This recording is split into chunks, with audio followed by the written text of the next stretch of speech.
Yeah. Yeah. So tell me, what are the top 3 songs in your rotation right now, Trey? So the top three songs in my rotation, I'm gonna be upfront. I am not the music guru person. I'm not gonna say anything that people have not heard before. Okay. Um, so we'll start it off like very basic. I've been listening to the 21 and Drake album. I'm still listening to that. That's okay. The song the song More M's is my favorite track up there. So like that's probably one of the ones in my rotation that I listen to. I love to work out. So Future is a big person I listen to a lot when I'm working out. So probably anything on the 56 Nights album Okay. right now I've been a lot. And then I've been in my gospel wave a lot lately too. So I've been listening to, I don't know why, but I always start my morning with the song I Am God by Donald Lawrence. So like those are my three probably rotational tracks right now that I'm listening to. It just depends on my vibe, you know. Okay. I love the variety. I love the variety. I'm all over the place. It's like you a little bit turned, a little bit grounded, but I love the variety. Okay. So you were an attendee of Wesleyan Christian Academy where you also played basketball. So touch Yeah. base on what it was like for you growing up in Greensboro, North Carolina. Growing up in Greensboro, I love Greensboro. I'm the biggest probably Greensboro advocate of them all. One of, um, but Greensboro, especially playing basketball, was super tight knit community, Mhm. right? Like a lot of the dudes that I grew up playing basketball with are still my friends to this day. I literally was just got off the phone with one right before this podcast. And so it Oh. was just a good community. We all grew up together. We all like experienced a lot of the same things. We all, worked out together. We all went to the same parties together. We all, just did a lot of the similar things together. So really it was just a close environment, growing up in Greensboro. It was very family. Like even today when I go back and visit, it's like it feels like family. It feels like home. Mhm. Um and just basketball was competitive, right? Like we all played against each other a ton every single year, and we all went to different schools. Going to private school when I was in high school was like the where you had to go if you played basketball. So I went to Wesleyan Christian. Some people went to High Point Christian. Some people went to Greensboro Day School. Some people went to the list goes on. But it was just super competitive. Like we love going out there and seeing who had the best team. Um, and just see who would end up on top. So it was fun. It was competitive. It was just like a family environment. And here we are today, probably 10, 15 years later, still probably arguing about those old times when we all used to come together and hoop or whatever it was. Mhm. So, Greensboro, like you said, very small. So I can only imagine how the basketball community is even smaller. But of course, you mentioned how you were able to form such a tight bond. So can you tell me, like, what's one of your most favorite memories of playing ball in high school? Favorite memory. So my senior year of high school, we won the state championship, right? It's a favorite memory for a lot of different reasons. One, of course, like you win the state championship. That's enough, on its own. But and I know we're gonna get into it later, but Josh, of course, Josh Level, the state championship was the same day as his funeral, and my best friend and I, Christian Harrison, we actually played each other in the state championship game. So it was just a super emotional game. Like a lot of Josh's friends, a lot of Josh's family, his cousins were playing in the game. Like it was just a super emotional game, but also almost like a super spiritual game as well, just because it was like everybody was just playing for a higher purpose. You know what I mean?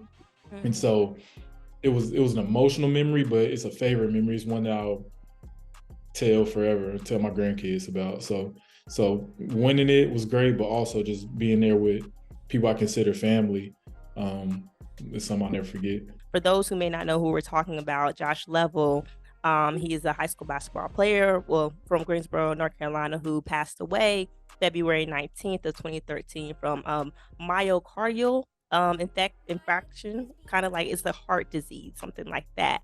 And so the Josh Level Foundation, well, Smile for Josh Foundation, was founded in honor of him to bring more awareness to other young athletes who may suffer from some form of heart disease. So I don't want to get too deep and too emotional, but when you discovered that, the news that Josh had passed, Mhm. what emotions were going through your mind at the time? Because that has to be heavy for something to, take on at such a young age. What were you going through at that time? Yeah, it was definitely super emotional, and it's one of those moments I'll never forget. Also, right, I remember, um, of course, he passed in one of his basketball games, and I'll never forget that I was trying to go to that game, Mm. and me and my dad were going to go to the game, but I can't exactly remember why we didn't go. But I know he played a couple days later, so we were like, we'll just go to the game later on in the week, and so the night goes on. I get a phone call. My friend, like I mentioned earlier, my friend Christian called me, and I just specifically remember him crying on the phone when he called me. And he told me the news. He was like, "Yeah, they're saying Josh passed away during this game." And I remember my reaction. My reaction was like a surprise, shocked. I said, "What?" And I stood up.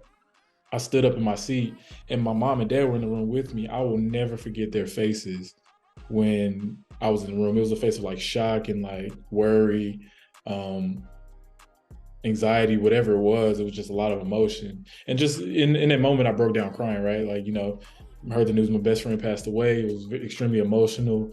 They were comforting of me.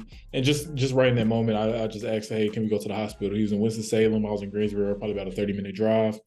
Um, so that's what we did. We went to the hospital. And it was a distraught environment, as you can imagine. It was a sudden death. All the family were there. All of our I guess crew at the time, me, Christian, our other friend Kanayo, we were there just kind of hugging each other and crying, and it was extremely sad, and hard to deal with for a while. I guess 10 years later, you look back and you I guess you learn how to handle those emotions, but yeah, no, it was definitely a hard, sad time. Those hours, in the night. Yeah, Yeah, I can only imagine. And thank you for sharing that, because grief is something that's never easy. for It's sure. never easy. But I again can only imagine how much a toll that took out on you. But also there was a lot of good that also, followed in the aftermath with the development of the Smile for Josh Foundation and then henceforth the Josh Level Classic. So can you tell me when you personally decided that you wanted to have the impact in sports far greater than beyond the court? Was it with the implementation of this foundation, or was it this foundation like started later, or like what was that moment Yeah. like for you? Um, I think that the moment happened probably several times for me, right? Like I think being an athlete, I was one of the ones that realized at a young age, like, okay, I'm probably not going to the NBA, right? Like I was probably like a senior, freshman in college, senior in high school, where I was like, I'm good at basketball. I'm going to play Division I basketball, but I might not be going to the NBA.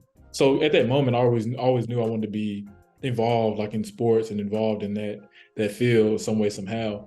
I think my first taste of it was the Josh Level Classic, because the first year of it was in 2014.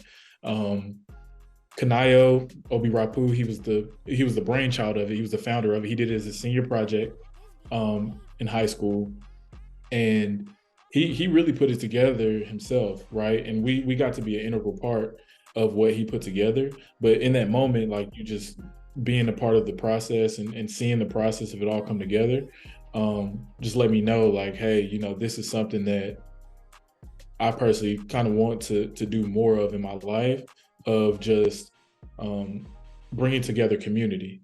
Mhm. Because more than anything, yes, the sports aspect of it is fun, and it's exciting, and it's like it's near and dear to my heart, just because being an athlete.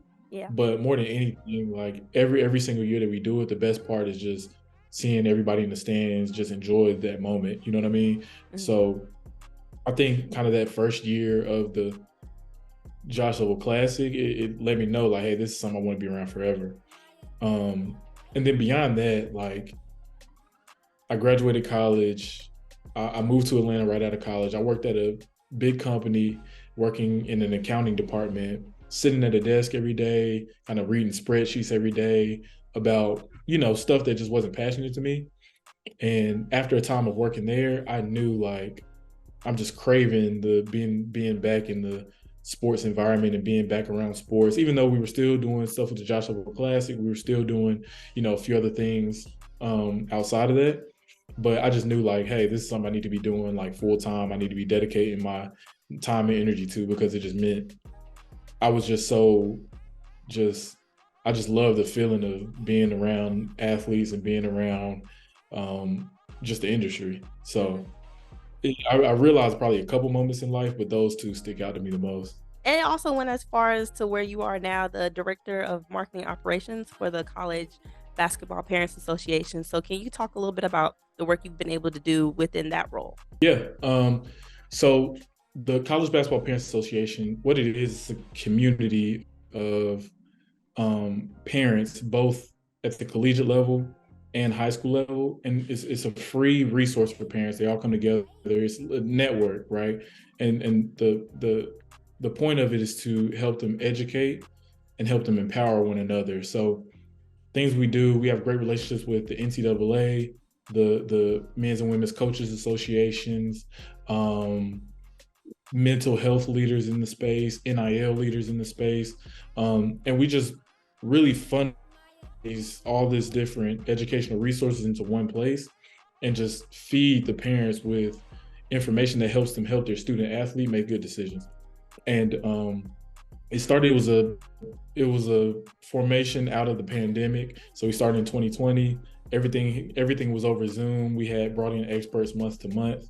Um, we brought in experts each month just to talk about different topics, and it just grew and grew and grew. Now it's over probably close to 500 members, and it's just impactful. Just the things that we've been able to do over the years, just helping to educate and helping to empower, and just being a larger voice from the parents. And it's great because those who we started it with, it was a team, a small team of us that all started it together, and we were all kind of able to bring our expertise into one space to Mm. help create this platform for the parents. Like one of our founders is a sports attorney, so he was able to bring that expertise. Another founder is like a marketing expert. He was able to bring that expertise. Another one is a sports business expert. He was able to bring that expertise. Me, I work in the sports finance industry, so I was able to bring that expertise. We already bring it together and create something that really helped the parents help their student athletes. Because at the end of the day, if you think about it, like right, in high school, you're Mhm. asking your parents for a lot of information. Yeah. They're a trusted resource for you. But that doesn't stop when you get to college, right? Even when you get to college, you're still calling home. Hey, how can you help? What can you do? Blah blah blah. And so, regardless of 16 or 21, you want your parents. If your parents can be more educated, they can help us make more informed decisions Mhm. through our processes. So that's really our goal for it. Now we're gonna take a real quick intermission. We're gonna play a little game, okay? So the game is called Oh, Start Bench Cut. So all of these are North Carolina related topics. I'm gonna give you three things, and you're gonna okay. basically name which would you start, what would you bench, and which one would you cut. Okay. All right, let's do it. So we're gonna head start with the first one. You got Cookout, Waffle House, and Bojangles. Which one would you start? Which one would you bench? And which one would you cut? All right. Am I answering this like right now today, or like if I was in Greensboro in college, like If you, I'll which give you some one? grace. If you was still back home, you can answer like that. All right, if I'm Either way, you're still gonna back have people mad home, at you, so it's okay. if I was still back home and probably a little bit younger, I would be starting Cookout. Um, I would bench Bojangles and I would cut Waffle House, and that hurts my heart to say, but that's if I'm thinking about 20-year-old me at home late at night. What's going on? I'm going to Mm. Cookout. if I really want some good food, I'm gonna go to Bojangles, Mm. and Waffle Houses would be like a last resort if nothing else was open. Okay, okay, okay. Next one. Wesleyan, Dudley, or Southwest, if you're familiar with those schools. I'm very familiar with each of the three. Um, well, I went to Wesleyan, so we're gonna start that. Okay. Well, I have to have some type of school pride, even though it's it ain't Dudley, it ain't South, but I went there, so I gotta have some school pride. I would bench Dudley. Um, I would bench Dudley. I went to middle school right across the street at Lincoln Middle School, Okay. so I gotta have Dudley in there. I'm cutting Southwest. I got a lot of friends that went to Southwest, but I don't have any ties to Southwest, so I'm cutting Southwest. Okay, for sure. J. Cole, Moray, or Petey Pablo. We starting J Cole. That's easy. Um, I like Murray. I don't listen to a lot of them. So we're Mm. gonna cut him, and I'm bringing Petey Pablo off the bench just because Okay. it's too you got to. It's too much North Carolina pride in Petey Yeah, Pablo. go ahead, So stand up. Okay, like yeah. that. Okay, last two. So what we got? Fall, summer, or winter? Because North Carolina season to be crazy. So fall, summer, or winter? Winter is getting cut. I do not like cold weather at all. Mm-hmm. Winter is the reason I moved further down south. I do not like cold weather. Winter is getting cut. Fall is coming off the bench, and we are starting summer every single day of the week. Okay, okay, okay. That's Last easy. final one. Kickback, a house party, or a venue party? This is 20-year-old back in 20-year Greece. old. Yeah. Oh, 20-year-old back in Greensboro. Probably 20-year-old kickback is starting. House party is probably actually, you know what? House party is getting cut. Venue is coming off the bench. Because by the time I was 20, I was trying to, Mm-hmm. you know, be at a little, some little nicer spot probably than when I was. So we're cutting house party. How much work Mhm. goes into creating an event such as the Josh Level Classic? Because us, like, we attendees of the game, you have the players, you have, I would imagine, sponsors and stuff. But how much work goes in behind the scenes and actually making this game take place? Yeah, it's a ton. It's just so many levels. It's so many different areas that we have to focus on Mm. to make things happen. And you started way out, right? You started way out. I guess securing the venue. It's been at Dudley. This is going on the ninth year. I guess 7 out of 9 years has been at Dudley. So usually the venue piece takes care of itself, but there is a process to go through to make sure all the steps are taken to get it done. But from there, it's securing players. Um, it's tough because I believe that we built the game to a standpoint to where it's become a prominent game in North Carolina, right? But nationally, it's still some recognition to go.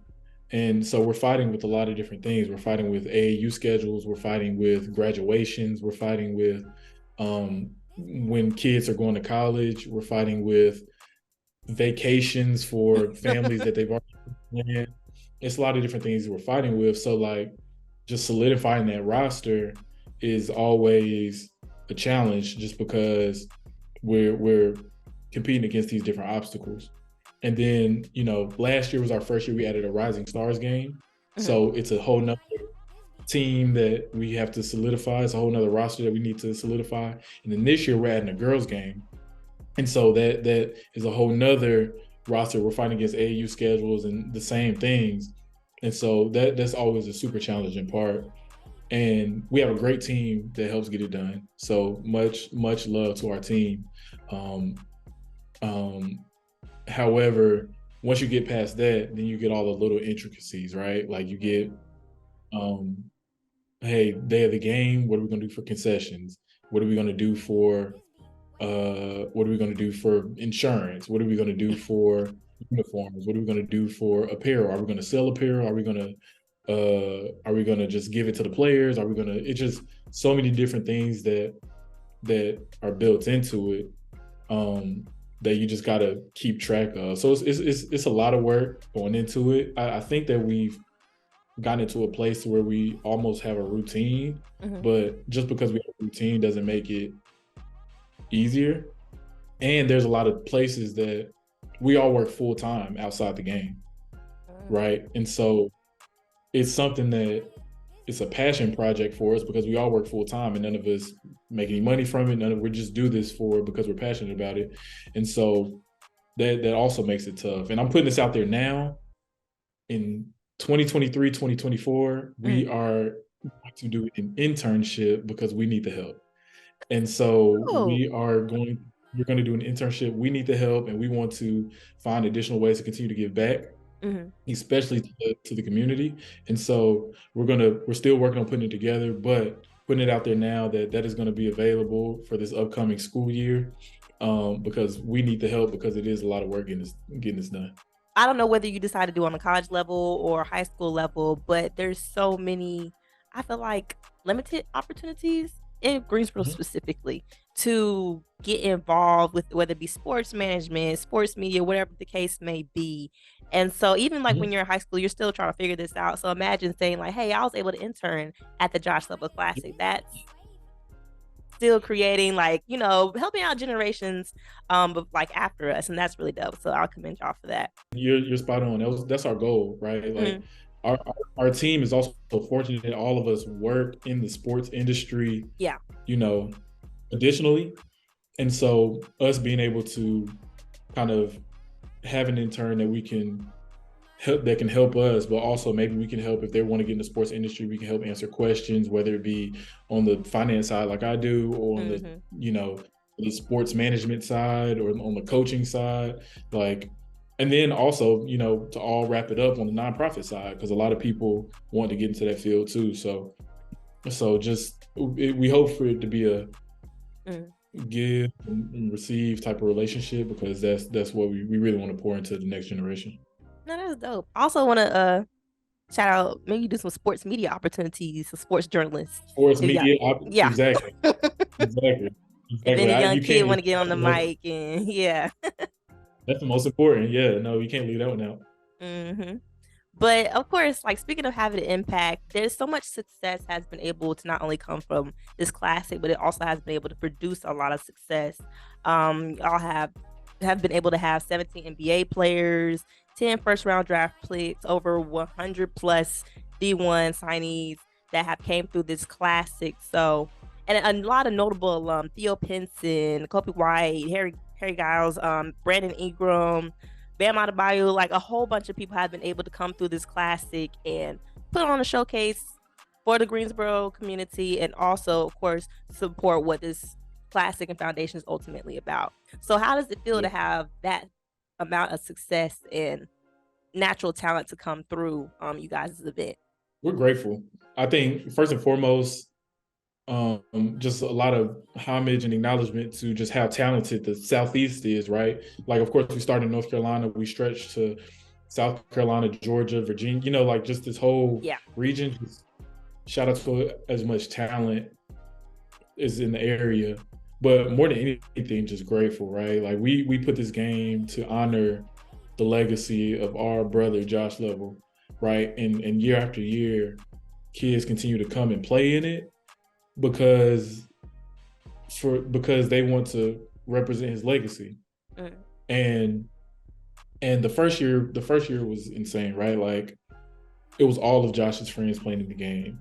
But you look and we're 9, 10 years later, and it's really got to the point to where kids are playing that didn't know Josh, right, at all. They don't know the story as well. They don't know um, the ins and outs as well. Hmm. But they play because when we go and ask them to play in the game, we don't lead with, oh, this is a showcase. We don't lead with, this is like just an opportunity for exposure. We don't Yeah. lead with any of that. We lead that this is something that we're really passionate about. We're a charitable organization, but it's all about giving back, and not even giving back from a financial perspective, or not even giving back from materialistic perspective. Is about giving back to the community, Mm. right? Yeah. And giving back Josh's legacy to the community. Everything that he embodied, we're trying to give that back to the community. And when we put on the game, that's all we have in mind. And it's just grateful to see that those kids believing in our passion and coming and playing the game year after year, regardless if they know the story or not. So I'm just grateful every year. Like I get emotional after the game because I'm just grateful at we thank the players like, hey, this wouldn't be able to happen without you, because it's just like you don't have to be here. You spent your Saturday being here with us because you believed in our passion, and I couldn't be more grateful for it. Yeah, yeah, yeah. Of course, and the proof is in the pudding. Like, this is truly impactful work. Like, you can tell, like, you're impacting lives through, a brother that you lost. So this is truly impactful work. And you guys, I really commend you guys for how much you've been able to do for these players and for this community overall. I have to ask, which year has been your favorite? It might be hard to pick one, but which year has been your favorite? It's always hard to pick, and I've been asked this question so many times, and I probably have a different answer every time. The first year is always great because, like I said, it was all Josh's friends. Um, and it was just and honestly, when the first year happened, we didn't think that, kind of 10 years later we still be having more Joshua Classics. So the first year, just it being an inaugural event, it kind of just setting the tone. Like it was just like I said, it was all of Josh's friends coming to play, and they just all happened to be really, really good at basketball. Like, and so it was just amazing to see. I still look back at the mixtape sometimes and get to see, people knocking down threes, and Kanayo going between the legs, and Theo Duncan and Donovan. Like, just I can name the names just because I remember that gracefully. The years where we had 2 years where it was at Southeast High School, Mhm. and those years were crazy. Those years probably some of the most star powered years, right? Those are the Harrys, the Bam, the Dennis Smith Juniors, the list goes on. Those years are just full of star field. But I think maybe this is recency bias, but this past year was one of my favorites, right? Now you're talking about maybe one of our most talented rosters, top to bottom. But more than anything, like I talked about how grateful I am and just it being a passion project. Mm-hmm. We had shut down the prior 2 years because of COVID, right? Yeah. Due to the pandemic. And so this first year back, we had no idea what the expectation, like we had no expectation, right? Because 2 years of us not having it, of course um you lose a lot, like just in that process, right? People aren't as excited, people don't know it's coming, people like things like that. And then you got to think this is 2 or 3 more years of kids not hearing the story, kids not really understanding what it is, parents not understanding what it is. And just for us to be dealing with that, but also be able to have the people be involved that we did, have the players be involved that we did, and also just have the support of the community like we did, is like, it was an overwhelming success in our minds. Mm-hmm. So like I said, it might be recency bias just because it was just last year, but this has to be one of my favorites just because of we had no expectations going into it. Yeah. So tell us about like what's going on. So if anybody wants to attend the game or just get Yeah. involved with the class, please tell us like how we can get involved. To learn more, our website is jossoverclassic.org. To be involved, reach out to us on the easiest way is our social medias. Mm-hmm. I believe the JL Classic on Twitter and Instagram. But it should be a great event. Like we're looking to have another really great roster. Like I said, from the Rising Stars. Last year was our first year having the Rising Stars game. We didn't know what to expect, but they came out there and competed, and it's always cool to see how players can play in the game and how they develop over time. Mm-hmm. And it's a year later, we get to see a lot of those guys that were in our Rising Stars game become the most highly touted players in North Carolina or in the region. So that's always cool to see. So that game's gonna be excellent. It's our first year having a girls' game. We have a lot of really talented girls that are gonna be in this game, Yeah, it's gonna and be exciting. yeah, it's gonna be a lot of like so many. Shout out to Brittany Drew. Shout out to um, shout out to Tasia Murphy. They have done an amazing job putting our roster together. They're going to turn, like, people are going to be amazed. They're going to turn this game out. Yeah. And then of course, No, continue. yeah, I and was then gonna say I have no doubt that it will be. yeah, no, they're going to turn this game out. And of course, like the boys game, we have another like just amazing roster just coming through this year as well. Mhm. Um, just we'll start doing announcements soon of all the rosters, but just we know there's going to be just an amazing event. So feel free. We can always use a helping hand for a lot of different things. So feel free to reach out to us on our social medias. But no, I think people are excited, or people are going to appreciate the product that we're putting out. And also, I always like to shout out our partners as well. Um, Much love to Hoop State Network. They are fantastic with the media, fantastic with the marketing and media. We're partnering with them once again to do all of our media and all of our marketing. And also much love to Champion. They're our official apparel partner this year. So we're gonna have our athletes laced in Champion gear. They're gonna look good. They're gonna be fly, and so it's gonna be a good time. Fine, now we finna be dripped out and champion. Can I get a hoodie? We'll Can I work get a on it. participating We'll see. hoodie? Okay. We'll see what we put together. I'll talk to to the brand partners and make sure they slot you one Have your in there. people talk to my people. It's fine.